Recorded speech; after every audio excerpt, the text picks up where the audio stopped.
আসসালামু আলাইকুম। সবাই কেমন আছেন? আশা করি সবাই ভালো ও সুস্থ আছেন। সবাইকে আমার ছাদ বাগানের শুভেচ্ছা জানাই। এই ছোট্ট ছাদটা এখন টুকরো সবুজ পৃথিবী। এখানে আছে সিম, লাউ, বেগুন, পেঁপে, ঢেঁড়স ও মিষ্টি কুমড়া সহ নানা জাতের সবজি গাছ। প্রতিদিন গাছের যত্ন করি, পানি দেই, জৈব সার দেই আর দেখি কেমন করে গাছগুলো বড় হয়ে উঠছে। চলুন আজকে দেখাই আমার ছাদ বাগানের সিম গাছ। এই যে দেখছেন, এটা আমার ছাদের সিম গাছ।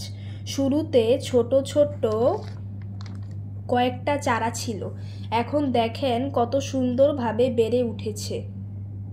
আমি সিম গাছে রাসায়নিক সার ব্যবহার করি না।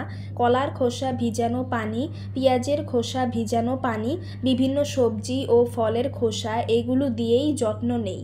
এতে মাটির উর্বরতা বাড়ে, গাছটা সবল হয়। সপ্তাহে একবার মাটিটা হালকা নেড়ে দেই, এতে শিকড় বাতাস পায় আর গাছের বৃদ্ধি দ্রুত হয়। সিম গাছ রোদ খুব ভালোবাসে, তাই এমন জায়গায় গাছ লাগাতে হয় যেখানে অন্তত 5 থেকে 6 ঘন্টা রোদ লাগে। আর সবচেয়ে গুরুত্বপূর্ণ, নিয়মিত পানি দিতে হয়। তবে অতিরিক্ত পানি যেন জমে না থাকে সেটা খেয়াল রাখতে হবে।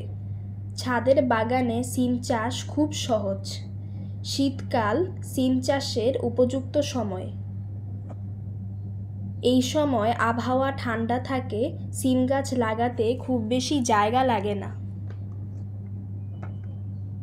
আমি একটা টায়ারের মধ্যে কয়েকটা চারা লাগিয়েছি, এখনও সিম ধরেনি, পাতাগুলো টাটকা সবুজ। মনে হচ্ছে কিছুদিনের মধ্যেই ফুল আর সিমে ভরে যাবে ছাদটা। আপনারাও চাইলে ছাদে একটা সিম গাছ লাগাতে পারেন। গাছের সঙ্গে সময় কাটালে মনও ভালো থাকবে আর ঘরেও পাবেন টাটকা সবজি। ভিডিওটি ভালো লাগলে অবশ্যই একটা সাবস্ক্রাইব ও একটা লাইক করতে ভুলবেন না। ভালো থাকবেন।